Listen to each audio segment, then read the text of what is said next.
Alors, c'est un mamar de Purim, le deuxième mamar que le rabbi l'a fait durant le Purim Tashne Chafé, donc en 65, il y a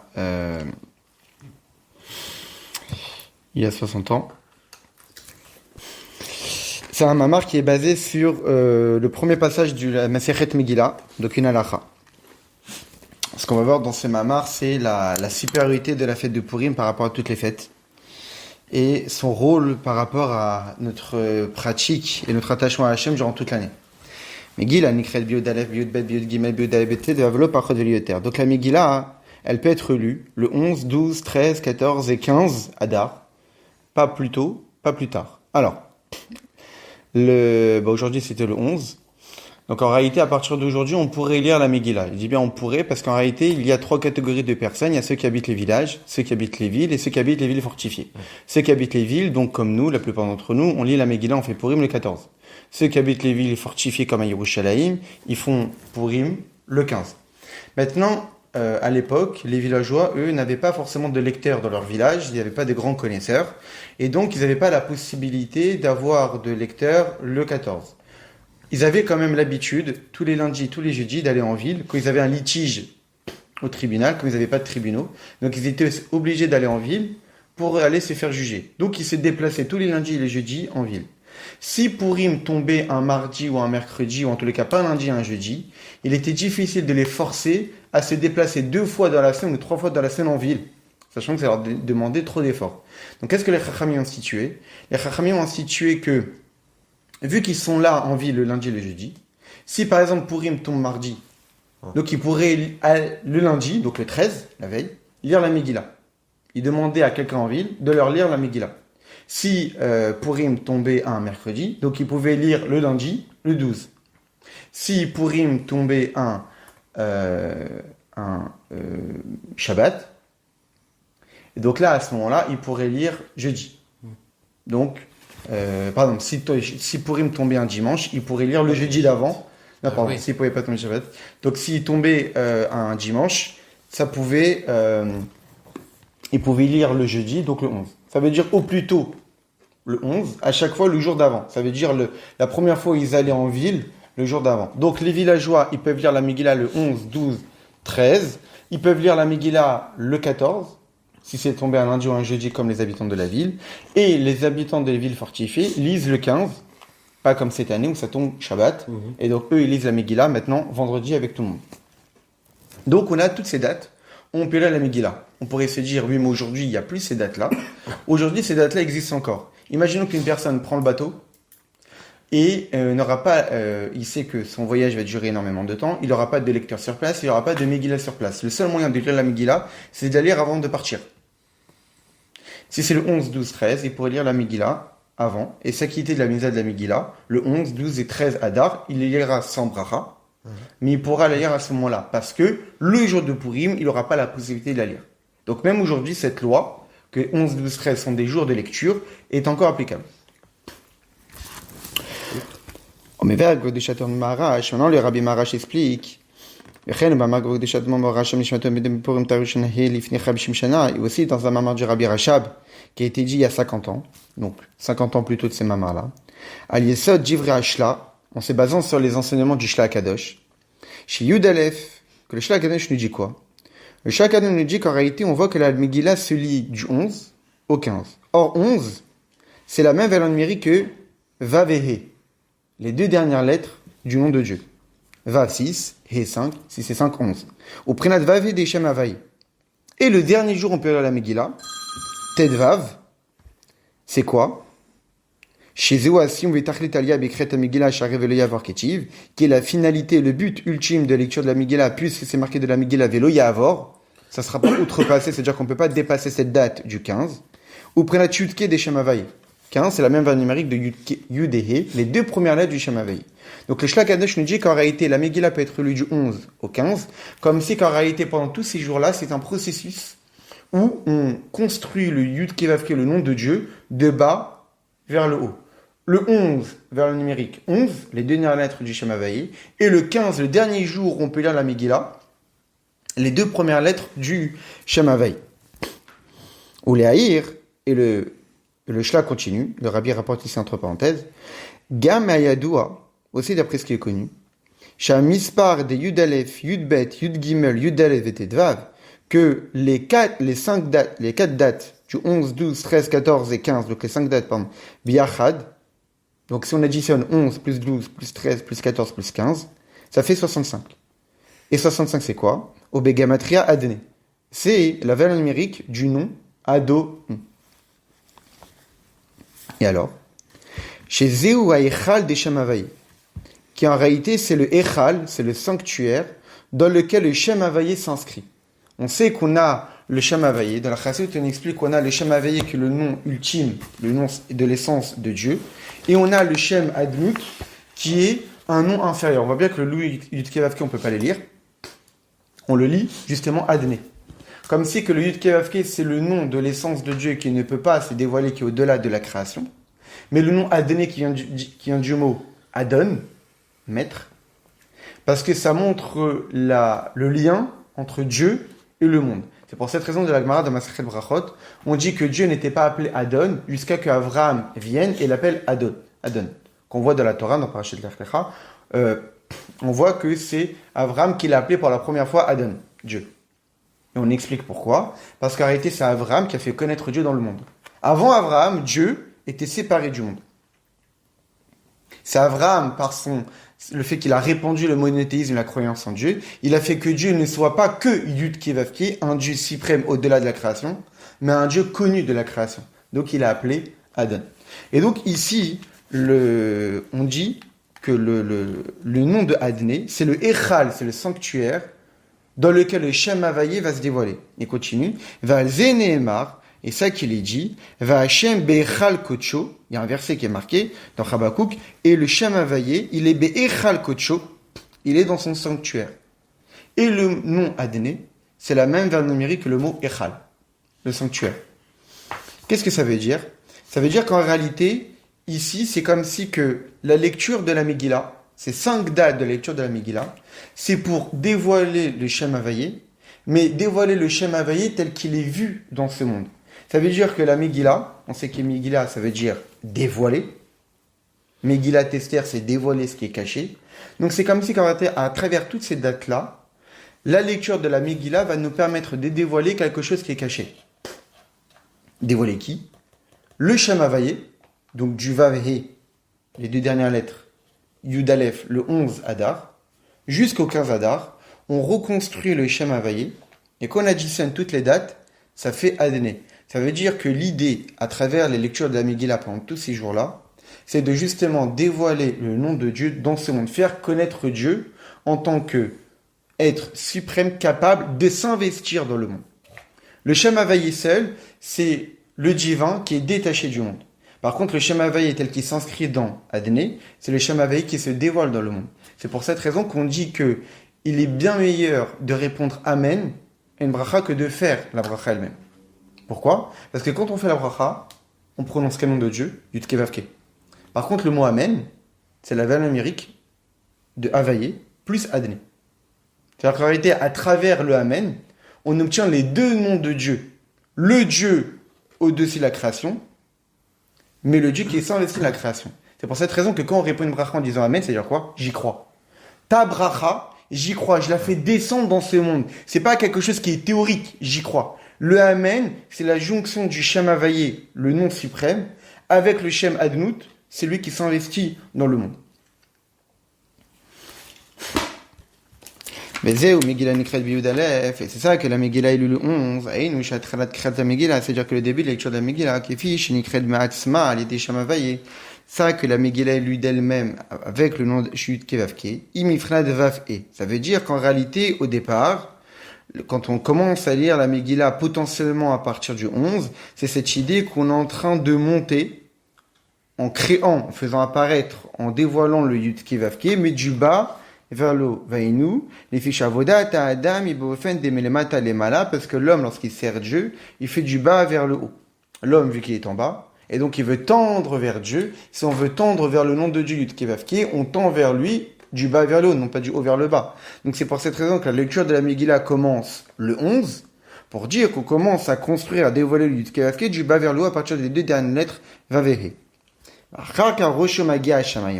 Et après, on monte jusqu'à atteindre le ciel. C'est une image. Atcheba, les Prenat-Yudke, jusqu'à qu'on arrive au 15 Adar. Valeur numérique des deux premières lettres du Yudke Vavke, les lettres Yud et He. Dans une sikha, juste en passant, dans une sikha, le rabbi il explique pour quelle raison en réalité on lit la Megillah à partir du 11 jusqu'au 15. Parce que la lecture de la Megillah, c'est de vaincre Amalek. Or, Amalek, c'est celui, comme c'est marqué on voit dans la Torah, Yad al-Keska. Que le main de Dieu est sur son trône. Dieu jure qu'il fera la guerre contre Amalek. Parce que tant qu'Amalek est vivant, le nom de Dieu n'est pas complet. On voit là-bas que quand Dieu il jure qu'il fera la guerre contre Amalek, le nom de Dieu n'est pas inscrit Yudke Vavke. Il est inscrit Yudke. Il n'y a pas le Vav et le He. Parce qu'Amalek, lui, il va contre le Vav et le He. Amalek, lui, il adhère, il accepte l'idée qu'on connaît Dieu. Parce qu'Amalek, il connaissait Dieu, vu qu'il a vu qu'il y a eu tous les miracles, la sortie d'Égypte, etc. Mais malgré la connaissance de Dieu, il a combattu les bénis Israël. Donc, c'est-à-dire qu'il accepte la compréhension, le Yud et le He, mais il n'accepte pas la réalisation, le Vav et le He. Donc, c'est pour cette raison que lorsqu'on lit la Megillah, potentiellement, la Megillah commence à être lue le 11. Le Vav et le He, pour dire que si tu veux vaincre Amalek, l'essentiel, c'est de reconstruire le Vav et le He, parce que le Yud et le He est déjà là.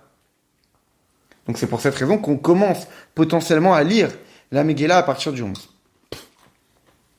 Très bien. C'est ça qui a marqué que la Megillah est lue le 11. L'Ifnei Yudalez Vete va bien avant le 14 et le 15. Au Rak Bekfarim. Où est-ce qu'on peut lire le 11? Dans les villages. Où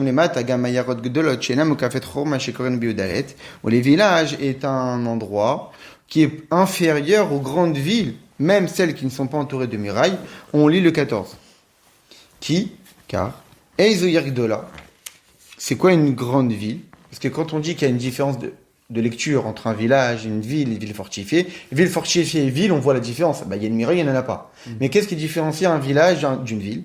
Alors, nos maîtres nous disent, Eizu Yergdola, c'est quoi une grande ville? Kol Sheshbo Asara Batlanim, c'est toute ville où il y a 10 personnes qui travaillent pas. Chez Betelim et Melachat, 10 personnes qui ne travaillent pas. Ça veut dire qu'il y a tellement de population dans cette ville-là qu'on peut trouver 10 personnes qui ne travaillent pas. Venizon et Michel Sibour, qui sont nourris par l'aide de la communauté. Voskim et Tzorki Sibour, ils s'occupent des besoins de la communauté, au Talmud Torah. Et dans l'étude de la Torah, ils étudient la journée, ils remplissent les minyan. Il y a toujours minyan dans cette ville-là, parce qu'il y a toujours 10 juifs qui ne travaillent pas. Donc c'est quoi la différence entre un village et une ville? Un village, un endroit où il y a assez de personnes au point qu'on peut trouver 10 personnes qui ne travaillent pas, c'est une ville. Mais si c'est un endroit où il n'y a pas assez de personnes au point qu'on a du mal à trouver 10 personnes qui ne travaillent pas, c'est un village. Donc on définit une grande ville par cette possibilité de trouver des juifs où il y a minyan matin, midi et soir, facilement. Donc là, l'outinyan aïr. Donc, dans une autre sikha, dans d'autres mamarim, les rabbis expliquent la différence symbolique et spirituelle qu'il y a entre un village et une ville. Un village, c'est un endroit où il y a la terre. C'est l'endroit où il y a la campagne. Une ville, il n'y a pas de terre. On reçoit la nourriture du village. Mais le village, c'est là-bas où on produit la nourriture. C'est-à-dire qu'en réalité, dans la ville, tout est préparé. On a un niveau spirituel où il n'y a pas besoin de travailler. Le village, ceux qui sont loin, c'est-à-dire ceux qui ont besoin de travailler la terre, de labourer. Donc c'est cette idée où il n'y a pas les 10 juifs qui étudient, il n'y a pas les 10 juifs qui prient. C'est-à-dire qu'on est dans un service de Dieu très basique, où il y a besoin de se travailler, où il y a besoin de se développer, où on a du mal à comprendre le Dieu, où on a du mal à ressentir le Dieu. Les villes, c'est là où il y a 10 juifs qui prient. Ça veut dire qu'il y a le sentiment. Là, il y a les émotions pour Dieu. Et les villes fortifiées, là, ce sont les juifs les plus élevés, c'est ceux qui étudient la Torah, parce que la Torah est une muraille qui protège les juifs. En réalité, c'est 3 catégories de villes, c'est 3 catégories de juifs. Et la Megillah qui est lue du 11 au 15 vient nous dire que la Megillah s'adresse à toutes ces catégories. Elle n'est pas juste réservée à une élite, mais la Megillah s'adresse à tous. Donc ici, le rabbi ne parle pas de ça ici. Je pense que c'est bien de le rapporter. Qu'en réalité, ici, le rabbi rapporte les différences entre les villages et les villes. Et il continue à nous dire quoi, le rabbi? Mais Kaoutinyan Naïr, c'est quoi? Donc, c'est quoi une ville en règle générale? Que grand est le nom de Dieu. Au miolal meod est extrêmement loué. Be'ir elokenu dans la ville de notre Dieu. Donc, ça veut dire quoi? Et qui van, chegadala vaye, que puisque grand est le nom de Dieu. Le Yudkevavke, il est grand, c'est-à-dire il est plus dévoilé. Plus ressenti sa grandeur, c'est-à-dire qu'en réalité, plus une ville est grande, du fait de sa superficie et de sa population, plus le nom de Dieu sera plus dévoilé là-bas. Cette idée ici, c'est quoi? Ça veut dire que le nom de Dieu sera d'autant plus développé dans la ville que dans le village. Parce que le village, le nom de Dieu ne fait que commencer. Vavehe. Par contre, dès qu'on arrive à la ville, le Yudalet et le Tedvav, là, le nom de Dieu est complet. Ça, tu dis que grand est le nom de Dieu dans les villes. Pourquoi? Parce que dans les villages, on ne fait que développer le début du nom de Dieu, Vavehe, mais pas entièrement. Par contre, lorsqu'on arrive aux villes et aux villes fortifiées, là, le nom de Dieu est inscrit complètement. On a fait Vavehe et Heyud. Omnam, Pachot Mikan, Arezekfar. Mais à un niveau inférieur aux villes, on est dans un village. Malgré cela, même dans les villages, qui c'est un endroit géographique inférieur à celui des villes et encore plus des villes fortifiées, néanmoins c'est un endroit où on lit la Megillah. C'est-à-dire c'est un endroit que même pour ces juifs-là, il y a Orav et Simcha et Sassan Vikar, donc ce qui dit dans la Megillah, que lors de la victoire contre Aman, il y a eu la lumière, il y a eu la joie, il y a eu l'allégresse et la splendeur pour les bénis Israël. Et même dans ces endroits-là, on lit la Megillah. Beyudalef le 11, Prinat Vav et jusqu'à qu'en fin de compte on arrive à la plénitude totale. Chez Zoénian des Tedvav, jusqu'au moment où on arrive au 15 Adar, chez Bohm Djimata, où le Rabbi l'a fait le Mamar, c'était le 15 Adar, des Kaima Siara, Beshlemuta, où le 15 du mois, c'est la lune, elle est pleine, c'est-à-dire qu'on arrive à la plénitude, au dévoilement le plus grand de la fête de Purim. Chez la reine Nigam Besham Avaye, à Rezé Beofen Shemagim Befrenat Yudke, ou même dans le Shemave, on arrive à Yudke. Qu'est-ce que le Rabbi veut nous dire ici? Le Rabbi veut nous dire qu'en réalité, la fête de Purim, même si elle dure 15 jours, il y a tout un processus qui a commencé aujourd'hui.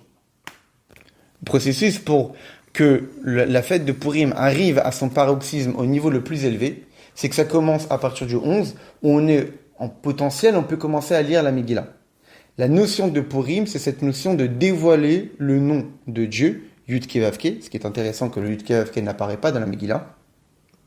Dans le texte, il n'y a pas le nom de Dieu, mais pour autant, on sait que Dieu est extrêmement présent.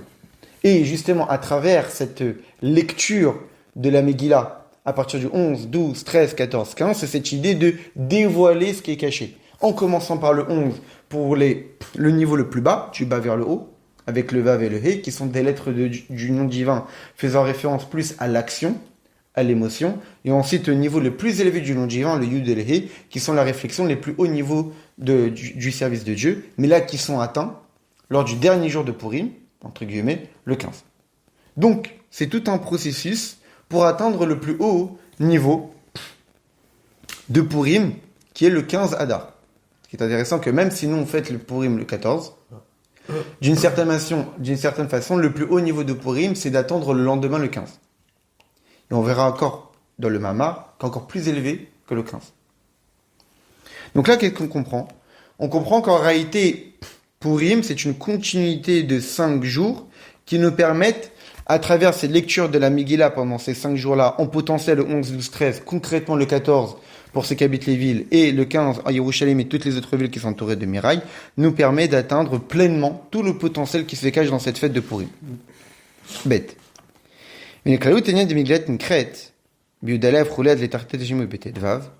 Maintenant, quand on dit que la Megillah est lue jusqu'au 15, c'est pas anodin que la fête de Purim est un 15. Dans la numérique du Yud et du He, les deux premières lettres du Shem Havai. Pourquoi? Qui colle à Purim, parce que tout le sujet de Purim, toute l'histoire de Purim, a eu à l'idée Yahin, est passé par le vin. Le décret, à cause du vin. On a assisté au festin d'Achashverosh. La victoire, grâce au vin, au festin que Esther a fait pour Achashverosh Aman, où elle a dévoilé à Achashverosh qu'Aman voulait tuer son peuple. Donc on voit qu'en réalité, toute la fête de Purim, toute l'histoire de la Megillah tourne autour du vin. Quel est l'apport du vin? Veyahin ou prinat bina. Or, yahin, c'est le niveau de bina, la compréhension. L'intellect. Pourquoi? Parce qu'on sait qu'il est marqué Em abanim semecha. La mère des enfants, semecha, se réjouit. C'est qui la mère des enfants? C'est la bina. On sait que les enfants, ce sont les émotions. Qu'est-ce qui est la mère? C'est-à-dire qui est à l'origine des émotions? La réflexion. Pas l'idée. On a la chorma qui est l'idée intellectuelle, mais quand une idée qui apparaît, il n'y a pas de ressenti, il n'y a pas de plaisir intellectuel. Le plaisir intellectuel commence à partir du développement intellectuel. J'ai une idée, on ne sait pas vraiment ce que c'est. C'est uniquement à partir du moment que je m'assois, que je prends le temps de développer cette idée dans ma tête, que là, il y a le plaisir intellectuel qui se développe. Donc, Abanim Semecha. Quand est-ce que vient la joie? La joie, c'est quoi? C'est quand on découvre quelque chose qu'on n'avait pas auparavant. C'est un dévoilement des secrets. Donc, en réalité, quand est-ce qu'il y a la joie? Lorsqu'on a la bina, lorsqu'on a le développement intellectuel qui nous permet de découvrir ce qui était caché dans l'idée de départ. C'est exactement le même mécanisme que le vin. Le vin, c'est quoi? C'est Nichnas Yain, Yatsasod. Quand rentre le vin, le secret sort. Que le vin, c'est une boisson qui réjouit l'homme. Pour quelle raison le vin, c'est une boisson qui réjouit l'homme? Parce que c'est la boisson qui, par définition, dévoile ce qui est caché à l'intérieur. La valeur numérique de Yain, c'est la même valeur numérique que le mot Sod, le secret. C'est pour cette raison que, dans un Mahamar, l'Admor Zaken nous dit que, généralement, lorsqu'une personne boit, il est capable de dévoiler qui il est à l'intérieur. Et parfois, lorsqu'on connaît qui on est à l'intérieur, il est peut-être préférable de ne pas boire. Parce que, en réalité, ça ne va faire que dévoiler ce qu'il y a à l'intérieur. Et on ne va pas devenir une mauvaise personne. Ça dévoile ce qu'il y a à l'intérieur. Si à l'intérieur on est une bonne personne, alors en buvant, on va dévoiler encore plus ce potentiel de positif qui est en nous. Si une personne, malheureusement, en elle, et tu as beaucoup de mauvais traits de caractère, en buvant, ça ne va pas créer des mauvais traits de caractère. Ça ne va faire que dévoiler ce qui est caché à l'intérieur. Et donc, qu'est-ce qu'on voit ici? On voit ici que la fête de Purim tourne autour de la boisson, du vin. Or, le vin est le même symbole que la bina. Or, la bina de nom de Dieu, c'est qui? C'est le premier hé du Shem Havaï. Il y a le yud, la chokhma, l'idée intellectuelle, et il y a le hé, le développement intellectuel. Donc, ça veut dire qu'on voit bien que Purim, c'est passé par le vin. Or, Purim, c'est quand l'apothéose de Purim, le 15 Adar. Le 15, c'est le yud et le hé. Donc, la bina, le développement intellectuel. Et bina, c'est le premier hé dans yudke velo hé acharona shebivchanat vavke, non pas le hé, le dernier hé du Shem Havaï. Le dernier hé du Shem Havaï, c'est l'action concrète, c'est la parole, c'est la malchut. Par contre, le premier hé, c'est le bina, c'est le développement intellectuel.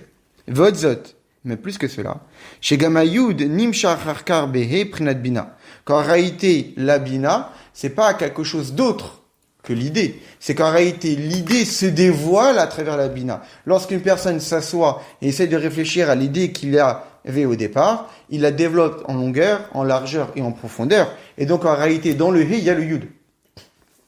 C'est pas une lettre distincte du yud. C'est que dans le vin, qui est la boisson qui dévoile les secrets, eh bien, en réalité, qui fait allusion à la bina, que dans la bina, il y a aussi le yud. Le Shla Kadosh, il explique par exemple au tout début de son livre qu'en réalité, comment le Yud Kevavke il s'est formé, c'est qu'au début, il y a le Yud, mais le Yud, il cache deux lettres. Quand on entend Yud, on entend Oud, un Vav et un Dalet.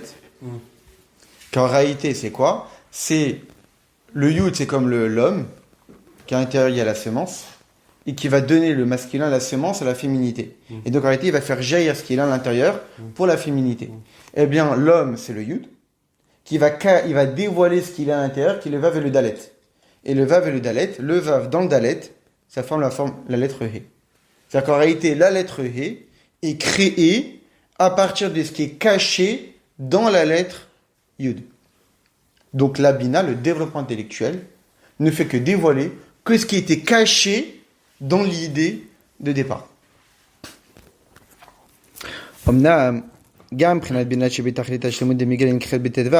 si la bina, c'est-à-dire la compréhension, et la finalité de la lecture de la Megillah qui est le 15, comme on l'a dit, Prinatut, qui est du même niveau que Yudéhe, ça veut dire ou Adain Inyan chez la Vanava Saga, qui sont les niveaux de la compréhension, mais c'est Adain Inyan chez la Vanava Saga. On est encore dans le domaine du compréhensible de la réflexion. Varé, pourtant. Tachlit Hashlimut des Purim, c'est quoi la finalité de Purim? La finalité de Purim, c'est pas de comprendre, c'est bien le contraire. Ou la vol et Prinat ad deloyada. La finalité de Purim, c'est quoi? C'est Chayavinish Livesume, que chaque homme a l'obligation de se rendre sous, ad deloyada, jusqu'à ne plus savoir entre Arur Haman, Nebaru Mordechai, etc. Mais l'idée, c'est que la finalité de Purim n'est pas la compréhension.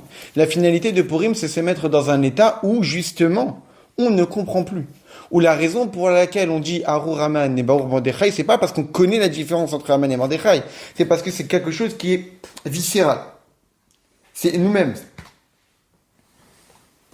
C'est quelque chose qui est au-delà de la compréhension. Comme l'explique le Maral de Prague, pour quelle raison, lors de la fête de Purim, on doit boire jusqu'à ne plus savoir? Parce qu'on doit se remettre dans les mêmes conditions telles que les bénis Israël étaient à l'époque. Les bénis Israël étaient dans un état d'extermination totale. Il n'y avait plus de logique, il n'y avait plus de compréhension. Logiquement parlant, ils devaient se détacher de Torah et Mizot. Ils se sont attachés à Torah et Mizot, non pas parce qu'ils ont compris, mais parce qu'ils sont allés au-delà de la compréhension. Aman, lui, il avait mis son décret pour qui? Les Yehudim, c'est-à-dire ceux qui pratiquent Torah et Mizot. Ceux qui ne faisaient pas Torah et Mizot, ils ne sont pas concernés. Donc ça veut dire que logiquement parlant, tu ne fais pas. Pourtant, ils sont faits, parce qu'ils sont allés au-delà de la logique. Donc comme nous, on doit revivre l'événement, on doit se mettre dans un état où notre attachement à Kadosh Baruch Hu n'est pas parce qu'on le comprend, mais parce qu'on est à Deloyada. On a atteint un niveau au-delà de la compréhension. Notre attachement à Dieu n'est pas intellectuel, notre attachement à Dieu est essentiel. Donc si on dit que le but de Purim, ça part du 11 pour arriver au 15, mais le 15 c'est la compréhension, on n'est pas encore atteint véritablement le sens de Purim. Le sens de Purim n'est pas la compréhension. Le sens de Purim, c'est pas le Yud et le He. Le Yud et le He, on est encore dans le domaine du compréhensible. Mais le but de Purim, c'est de se saouler, entre guillemets, jusqu'à atteindre le niveau de Haddeluyada. Qu'on a un attachement à Dieu au-delà de toute logique, qui est tout le symbole du tirage de sort. Le fameux Mamar du Rabbi en 53, où, pour quelle raison Aman, il a fait un tirage de sort? Parce que logiquement parlant, les bénis Israël sont au-dessus des goïms. On a été choisis par Dieu, on fait Torah et Mizot, etc. Donc, dans la logique et de la compréhension, Aman ne pourrait jamais avoir de gain de cause sur les bénis Israël. Alors, il a utilisé un outil qui est au-delà de la compréhension. C'est quoi? C'est que lorsqu'on a un doute, on ne sait pas quoi choisir, on tire au sort. Donc, ça veut dire que le tirage de sort est actif, on l'utilise lorsque l'intellect est limité.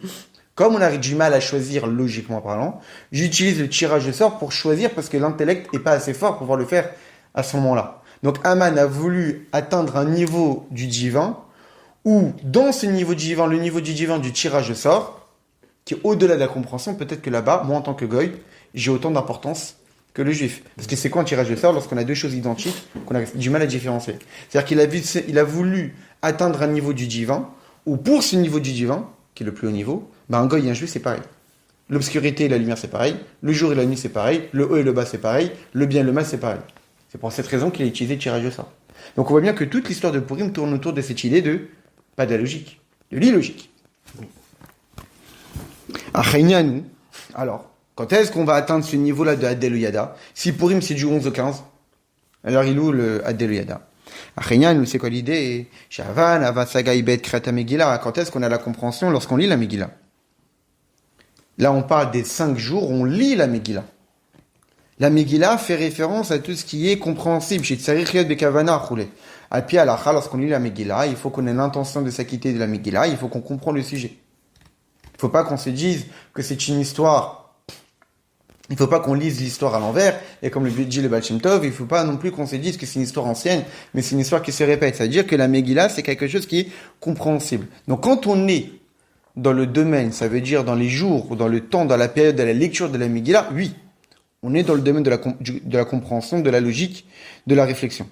Obemeile, Yefshar Shiye Bemaman de Matzah de l'Yada. Lorsqu'on est en période de lecture de la Megillah, on ne peut pas se mettre dans une stature de ne pas connaître. Parce que la Torah nous demande de connaître.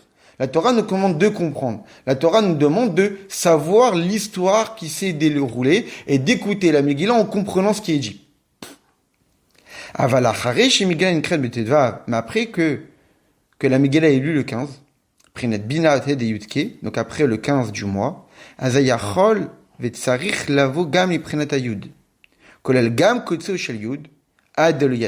on a le Yud et le He. Le He, c'est la Bina et la compréhension. Mais il faut atteindre ensuite le Yud. Et même plus que le Yud, le Kotz chez le Yud, la pointe du Yud. Dans la Chassidut, on explique que Yud, c'est Chochma, c'est l'idée. Mais la pointe du Yud, c'est le Keter, la couronne, ce qui est au-dessus de la compréhension. Donc on a, du 11 au 15, on a les 4 lettres du nom de Dieu, du bas vers le haut, He, Vav, He, Yud.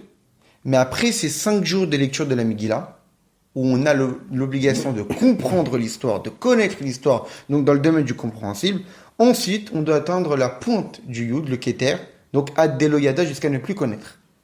Les Malamamjida Vakbala de Havana Vasaga, au-delà de toutes les limites de compréhension. Ça veut dire que, durant la journée de Purim, lorsqu'on est dans la lecture de la Megillah, on doit être dans une stature de comprendre ce qui se passe.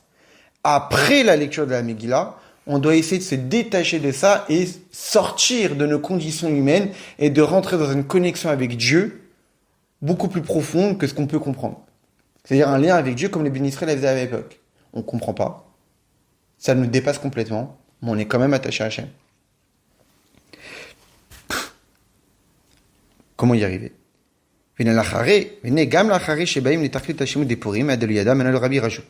Donc là, on comprend le processus. On a du 11 au 15, période de lecture de la Megillah, période de connexion avec Dieu à travers la compréhension. Après la Megillah, on doit s'attacher à Dieu au-delà de la compréhension, de façon illogique, de façon essentielle, de façon profonde, de dévouer notre âme et notre vie entièrement pour Akadosh Baruch Hu, tel que les bénis Israël l'ont fait à l'époque. Maintenant, quel est l'objectif? Parce que très bien, on s'attache à Dieu, mais ça, quelle est la finalité de tout ça? Arikar atachlit hi. C'est quoi le but de tout ça? Chez Kolze Yumshach Bechol Hashana Kula. Le but de Purim n'est pas Purim. Le but de Purim, c'est que Purim s'inscrit, se dévoile dans tous les jours de l'année.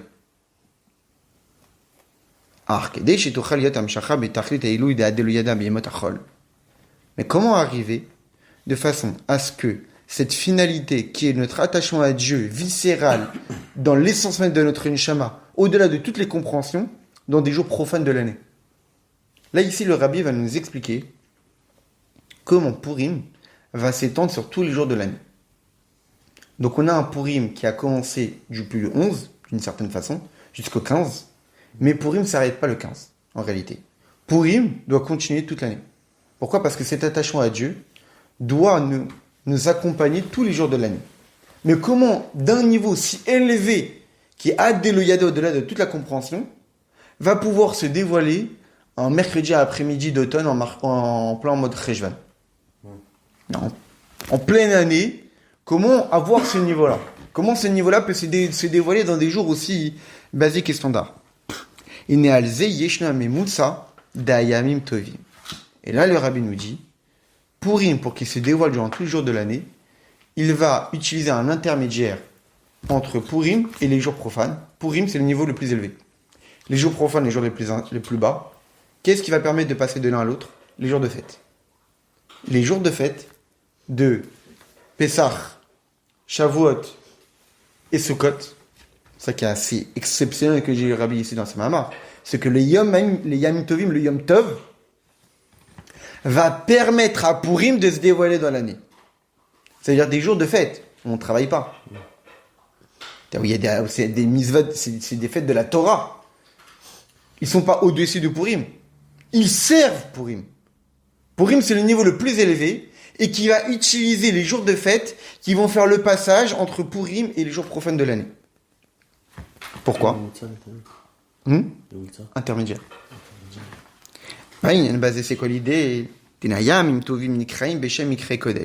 On voit que c'est marqué dans la Torah que les jours de fête sont appelés comment? Mikra et Kodesh. Ils sont appelés saints. Ils sont appelés Kodesh. Ils ne sont pas Kodesh. Ils sont appelés Kodesh. Comme c'est marqué dans le Zohar, il y a 3 temps, donc Pessah, Shavuot, Sukkot, il y a 3 temps où on invite la Kedusha. On invite la Kedusha.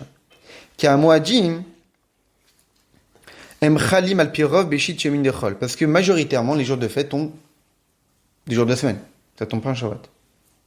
Donc majoritairement, des jours de fête sont des jours de transformation. Qu'au départ, c'était des jours profanes. Et que la fête les a transformés en jours Kadosh. Au départ, c'était des jours profanes. Donc le jour profane dans lequel tombe le Yom Tov, ça veut dire qu'il a été appelé et invité.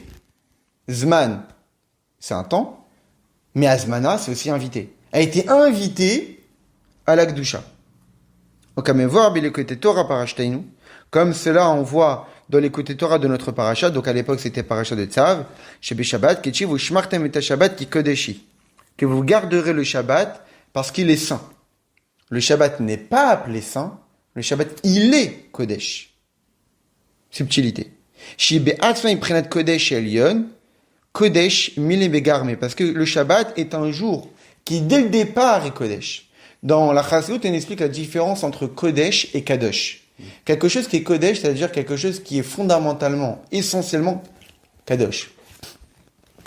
Le Shabbat est un jour Kadosh depuis la création du monde. Dieu a créé le monde, il s'est reposé le 7e, depuis ce jour, c'est un jour Kadosh.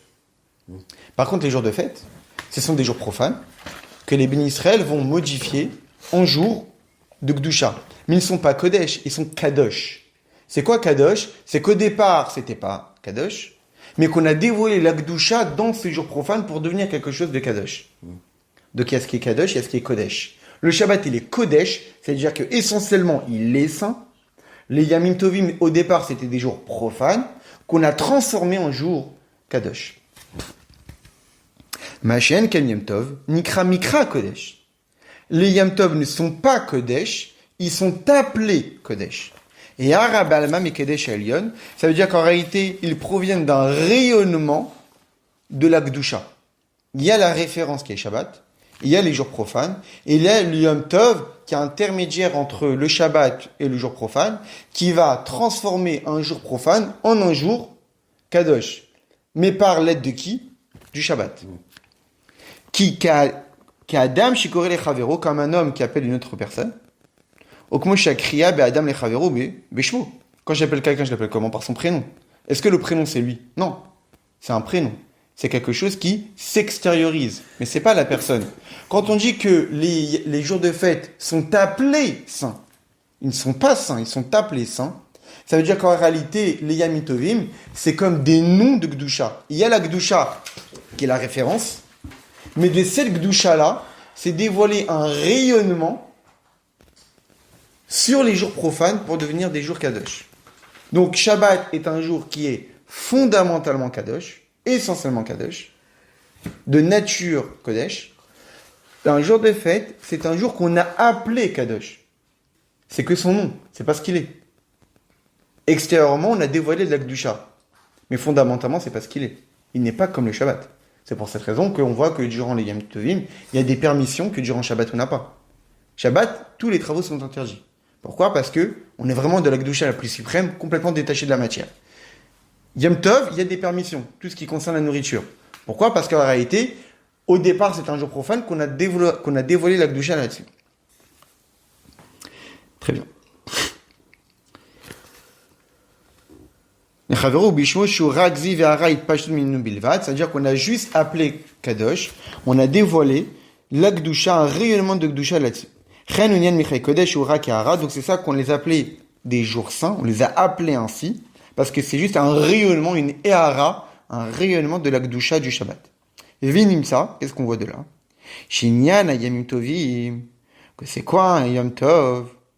Ou azmanat amshachat akdusha mipranat yudke des shem avaye beyemot achol. Qu'en réalité, les jours de fête, c'est une invitation à un dévoilement de la Gdusha, du Yudke, le niveau le plus élevé du Shem Havaye, beyemot achol dans le profane. Le profane, c'est ce monde. Le Yudke Vavke, c'est le nom de Dieu complètement détaché du monde. Quand je veux rendre un jour profane un jour Kadosh, qu'est-ce que je fais? Je dévoile le nom de Dieu dans ce monde. Et c'est quoi le plus haut niveau du nom de Dieu? C'est Yudke. Donc je dévoile le Yudke dans ce monde.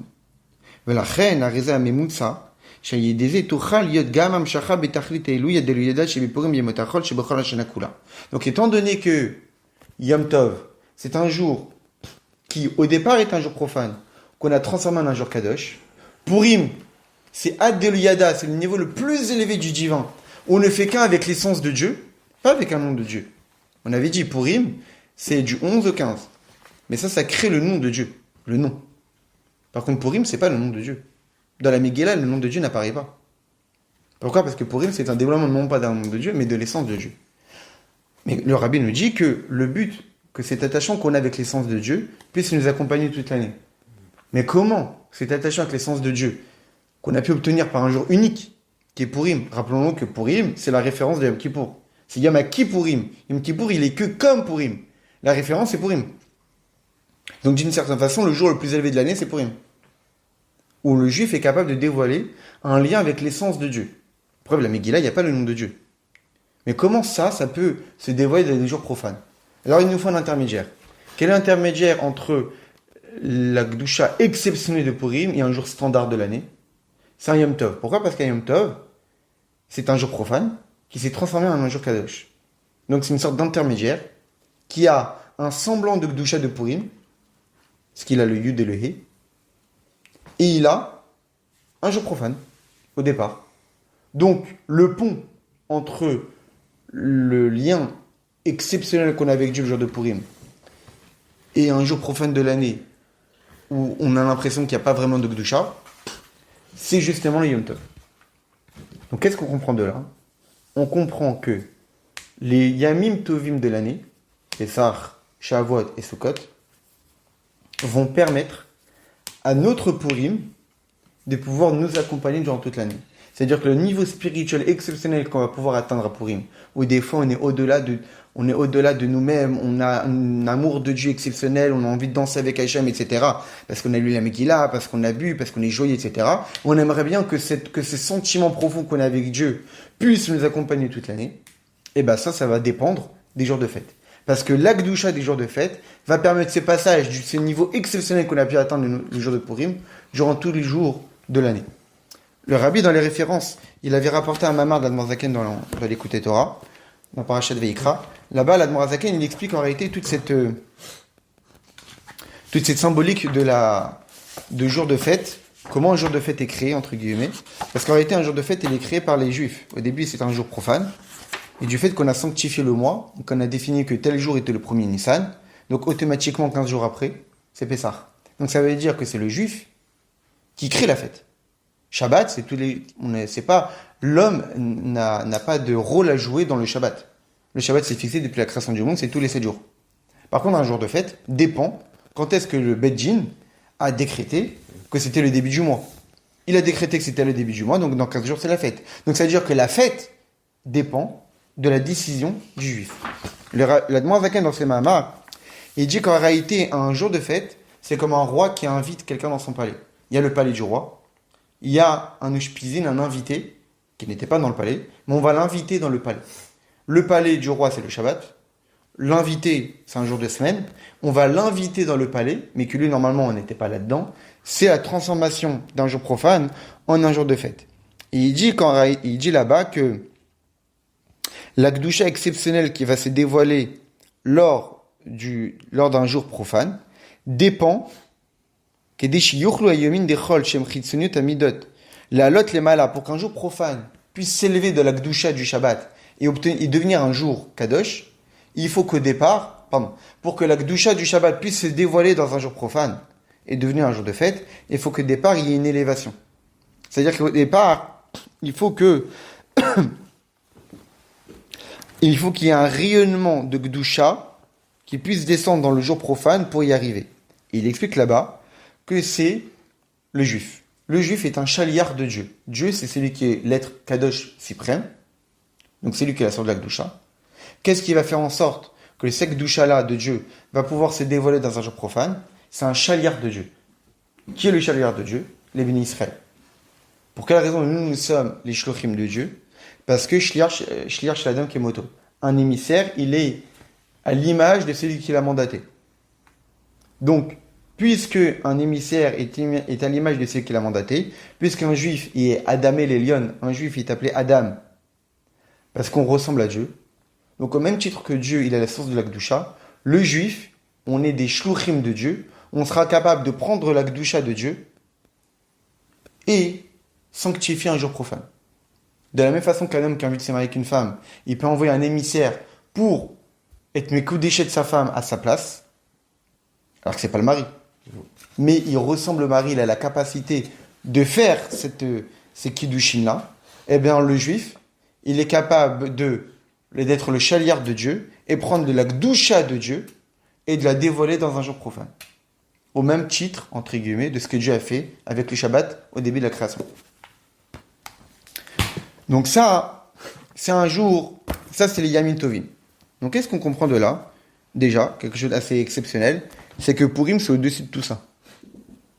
Purim, c'est un jour qui est encore plus élevé que Pessah, que Shavuot, que Sukkot, qui sont des Yamim Tovim, qui sont des dates écrites dans la Torah, qui sont des mitzvot de Oraïta. alors que Purim, c'est une fête des Rabbanan, instituée par nos sages, eh bien, pendant ces 24 heures-là, évidemment, grâce aux 4 jours d'avant, Yud-Aleph, Yud-Bet, Yud-Gimel, etc., on a compris, eh bien, on est capable d'atteindre un niveau exceptionnel, et que ce niveau exceptionnel va pouvoir se dévoiler, nous accompagner durant toute l'année, grâce aux fêtes de notre calendrier.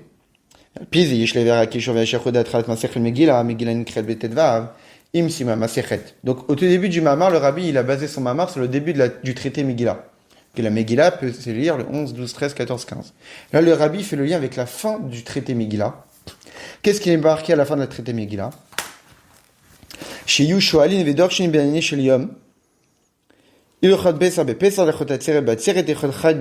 À la fin du traité Megillah, on nous parle, comme par hasard, des 3 fêtes. À la fin du traité Megillah, on nous dit qu'en réalité, on a une halakha qui demande aux Juifs d'étudier les lois de la fête pendant la fête. Les lois de Pessah pendant Pessah, les lois de Shavuot pendant Shavuot, et les lois de Sukkot pendant Sukkot. Aïnou, qu'est-ce que ça veut dire? Chez la Charé, chez les Modéim et Purim, qu'après avoir atteint la plénitude des jours de Purim, que la Megillah est lue du 11, 12, 13 jusqu'au 15, 14 jusqu'au 15. Il faut qu'on puisse dévoiler cette doucha-là, cette grandeur de Purim dans tous les jours de l'année. Donc quand on étudie le traité Megillah, premier enseignement de nos maîtres, il faut lire la Megillah 11, 12, 13, 14, 15. Qu'est-ce qu'on comprend de là? Que Purim, il faut atteindre jusqu'à la compréhension du divin, jusqu'à même atteindre la pointe du Yud. C'est-à-dire Ad Deloyada. On étudie toute la Masechet Megillah. Et quand on étudie toute la Masechet Megillah, et dès qu'on finit la Masechet Megillah, c'est-à-dire dès qu'on finit Purim, c'est ça l'image. Quand j'ai fini d'étudier la Masechet Megillah, c'est-à-dire quand je finis Purim, qu'est-ce qu'on me dit? Pessah, Shavuot, Sukkot. Pour que ta Megillah que tu as étudiée, que ton Purim que tu as vécu, va pouvoir se dévoiler dans tous les jours de l'année, il faut qu'il y ait Pessah, Shavuot, Sukkot. À l'idée à Memutsa des Mitovim, ça passe par les intermédiaires des jours de fête. Il faut que tu étudies les lois de Pessah pendant Pessah, il faut que tu étudies les lois de Shavuot pendant Shavuot, il faut que tu étudies les lois de Sukkot pendant Sukkot. C'est-à-dire quoi? Il faut que tu respectes les fêtes comme il faut. Chez Klalut M à Gimel Kavin, que toutes ces 3 fêtes correspondent aux 3 façons de servir Dieu.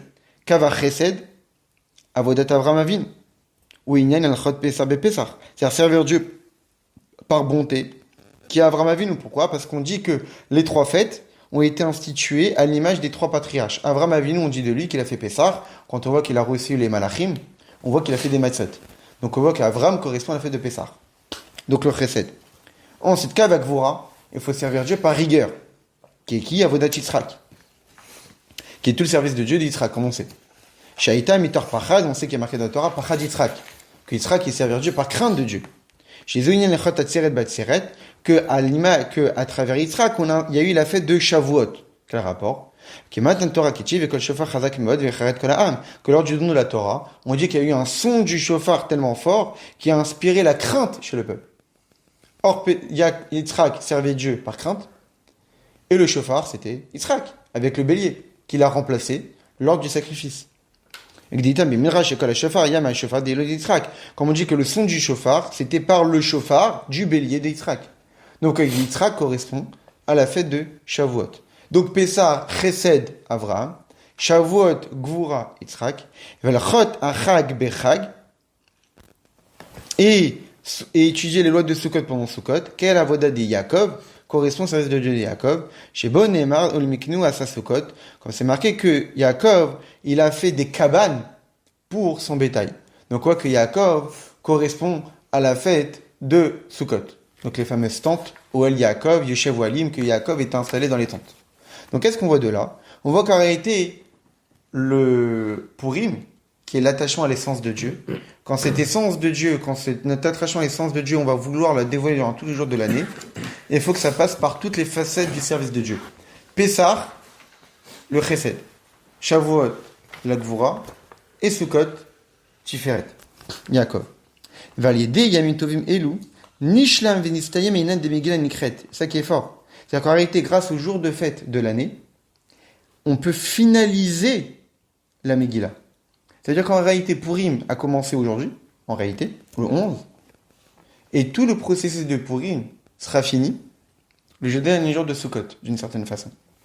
Purim, c'est un jour dans l'année, mais en réalité, c'est un long processus qui a commencé le 11 Adar, jusqu'au 12, 13, 14, 15 pour construire tout le nom de Dieu, jusqu'à qu'on arrive au niveau le plus élevé qui est notre relation avec Akadosh Baruch Hu, la plus profonde qui soit, la plus exceptionnelle qui soit, qui est Adel Yada, ça veut dire un attachement de Dieu au-delà de toute logique.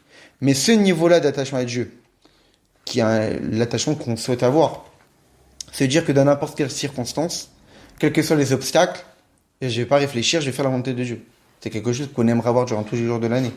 Bah, si on veut l'avoir durant tous les jours de l'année, ça passe par les fêtes. Les fêtes, c'est l'intermédiaire entre les jours profanes et Purim. Et donc tout ce processus va pouvoir être finalisé le Sukkot, d'après Purim. Donc Pessah, Shavuot, Sukkot. Jusqu'au point que Purim va pouvoir se répandre et se dévoiler durant tous les jours de l'année. Très bien. Donc là, le Rabbi, en réalité, à travers le premier passage du traité Megillah, les derniers passages du traité Megillah, nous montre tout ce qui se cache dans la fête de Purim. Qu'il y a un commencement, il y a une finalité.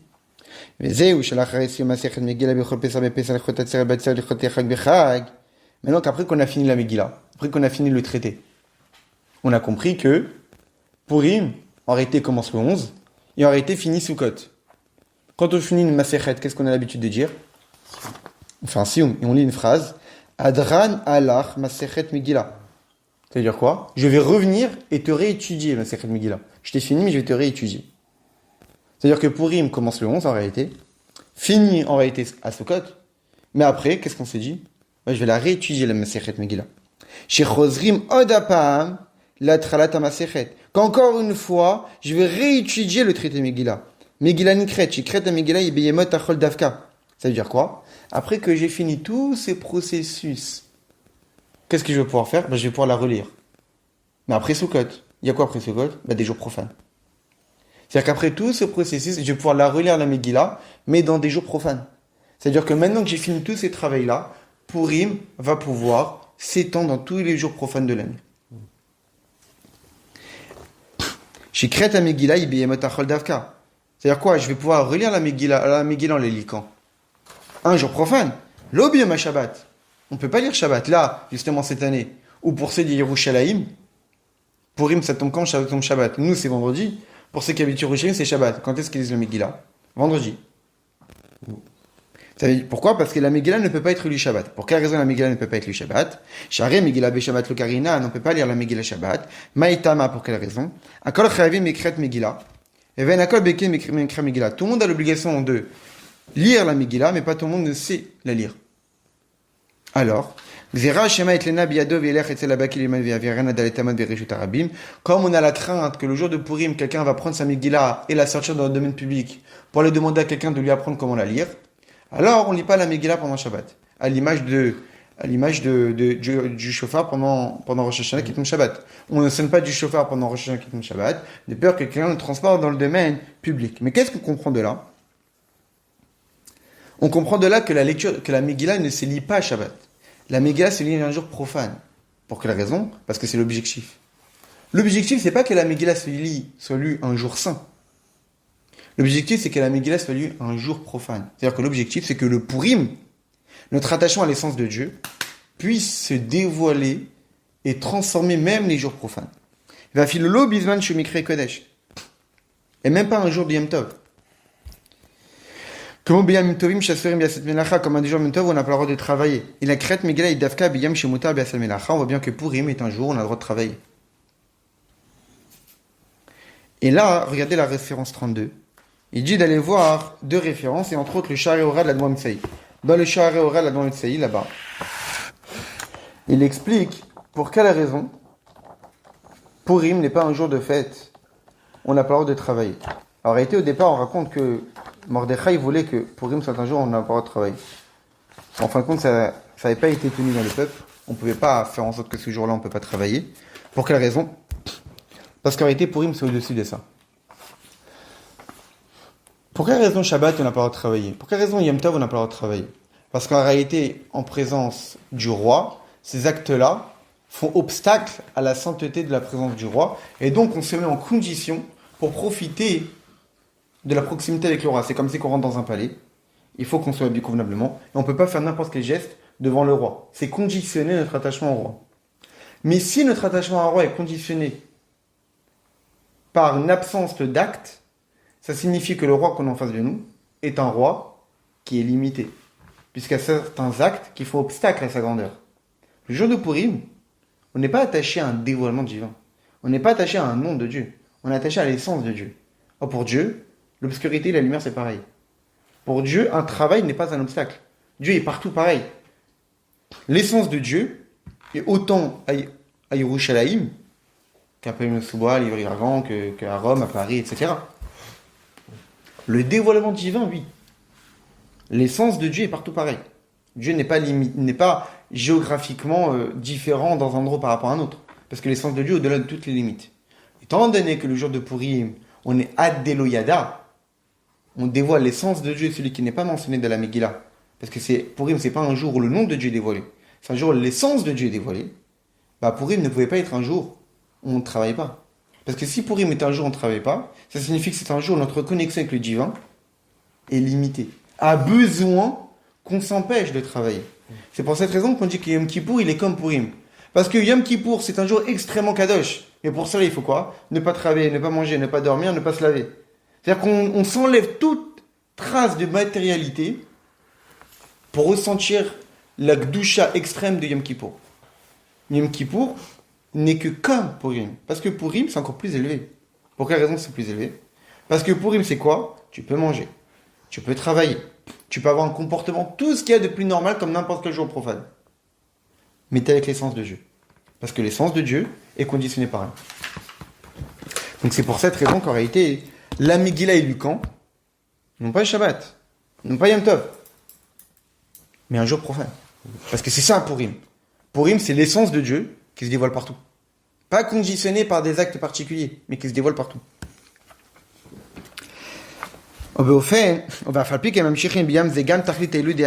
Et malgré cela, même si on a le droit de travailler, dans ces jours profanes, on dévoile Ad-Deluyada, l'essence de Dieu.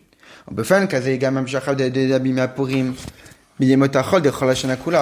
en est de même que toute l'influence de Ad-Deluyada, notre attachement à Dieu au-delà de toute logique, du jour de Purim, se dévoile durant tous les jours de l'année. Bemtsaout et Yamim Tovim, à l'aide des jours de fête, chez Bavodato, Beetzbao Aketana, que durant tous les jours de l'année, par notre petite avoda avec notre petit doigt, alors Dieu va nous donner la réussite matériellement et spirituellement, au point que ce soit quelque chose qui est incompréhensible, jusqu'à que la personne ne sache pas comment j'ai pu avoir autant de réussite.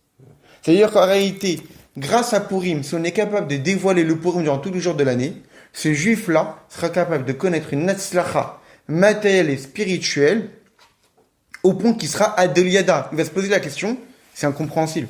Comment j'ai pu avoir une réussite pareille spirituelle et matérielle, sachant que je n'ai fait que bouger le petit doigt? Alors c'est quoi cette histoire de petit doigt? Quand vous regardez la référence 33, il y a marqué Rei Kohelet Rabbah, c'est dans le Midrash. Au tout début du Midrash sur Kohelet, on raconte là-bas l'histoire de Rabbi Hanina ben Dossa, qui était un homme extrêmement pauvre, et qui voyait les Juifs qui offraient plein de sacrifices au Beth Amikdash. Et lui, il avait un peu de peine qu'il n'avait pas les moyens de s'acheter des animaux pour les offrir au Beth Amikdash. Alors, il a vu une grosse pierre, une belle pierre, et il a poli. Il a poli la pierre jusqu'à ce que la pierre devienne brillante, et s'est dit, je vais offrir la pierre au Beth Amikdash. Non, c'était une énorme pierre. Vous ne pouvez pas la déplacer seul. Alors, il a vu des passants qui l'ont proposé, 5 passants qui l'ont proposé, très bien, on va t'aider à la porter, tu nous payes et on le fait. J'ai pas les moyens, bon. Dieu lui a envoyé 5 anges qui se sont habillés en enveloppe humaine et qui lui ont dit, si tu veux, on peut t'aider à porter la pierre au Beth Amikdash. Mais pour cela, il faut que tu nous payes.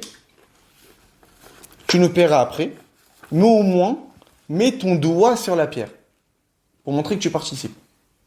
Il a posé le doigt, et il s'est téléporté jusqu'à Yerushalayim.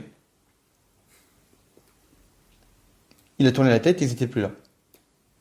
Il allait voir des passants, il dit, est-ce que vous avez vu tel homme et tel homme? On les a pas vus, on les connaît pas. C'est sûrement des anges qui sont venus pour t'aider. Donc qu'est-ce qu'on voit de là? On voit qu'en réalité, il a eu une atzlacha qu'avec un doigt, il a eu gain de cause. Donc c'est ça cette idée.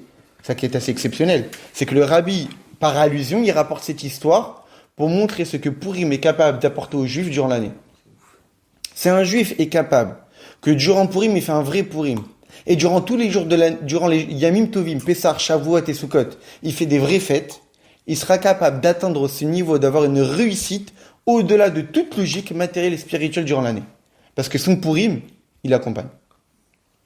Et on peut encore rajouter sur l'influence de Purim durant les jours profanes de l'année. Puisque maintenant on a compris que Purim se lève de toutes les limites. C'est un jour profane, et pourtant il y a l'essence de Dieu qui se dévoile. Dès yada au-delà de compréhension, la reine a rezenim charbofen nitzri. Donc ça signifie que Purim, non seulement ça va nous accompagner durant toute l'année, mais ça nous accompagne éternellement. Kolel gam et meshach kalashana kula, on inclut évidemment l'année. Mais chez nous, mais chez mi Purim lui battre le sac, qu'on dit que les jours de Purim ne s'annuleront jamais. Chez Neymar, Purim et Eloï Avru mitach yojim vizicham yasum mizaram, c'est marqué dans la Megillah que ces jours de Purim ne s'annuleront jamais et ils seront toujours, on s'en souviendra toujours de ces jours-là. Pourquoi? Parce qu'on rapporte qu'en réalité, après le du Mashiach, on dit qu'il n'y aura plus les jours de fête, il y aura uniquement Purim. Purim sera maintenu. En réalité, évidemment qu'il ne faut pas lire au pied de la lettre, qu'on continuera à faire les fêtes après la venue du Mashiach. La différence, c'est quoi? C'est que tellement qu'on connaîtra des temps messianiques exceptionnels, on aura tellement un dévoilement divin exceptionnel, que les Yamim Tovim, face au dévoilement divin du Mashiach, ça sera des jours standards. On verra pas que ça sera des jours de fête. Par contre, Purim, même avec le Mashiach, on ressentira sa grandeur. Donc quand on dit que même après le Mashiach, Purim continuera, toutes les fêtes continueront. Mais toutes les fêtes, on les ressentira comme des jours profanes, tellement qu'on vivra avec le dévoilement de Dieu. Purim, même avec le dévoilement du Mashiach, on ressentira sa grandeur. Parce que Purim, c'est même encore plus élevé. Et tout cela, ça sera obtenu, évidemment, à l'aide des fêtes. Et grâce au fait qu'on étudiera la lachot pendant Pessah, la lachot de Shavuot pendant Shavuot, la lachot de Sukkot pendant Sukkot, la lachot d'Aïka. Ici, le rabbi met l'accent sur la lachot. Parce que le rabbin nous dit que même la lachot ne seront jamais annulées. La notion de la lachot, la notion de loi ne sera jamais annulée. Donc on voit qu'ici, le rabbi ne parle pas uniquement des fêtes, mais la lachot des fêtes. C'est-à-dire, étudier la lachot des fêtes est un outil qui va nous permettre de dévoiler Purim durant toute l'année. Parce que c'est évident, à travers les halachot, on saura respecter les fêtes convenablement. Donc, puisque c'est les fêtes qui permettent de dévoiler Purim durant l'année, donc pour que les fêtes puissent agir convenablement, il faut nécessairement que les fêtes soient réalisées, soient respectées convenablement. Et ça, c'est à travers l'étude des halachot.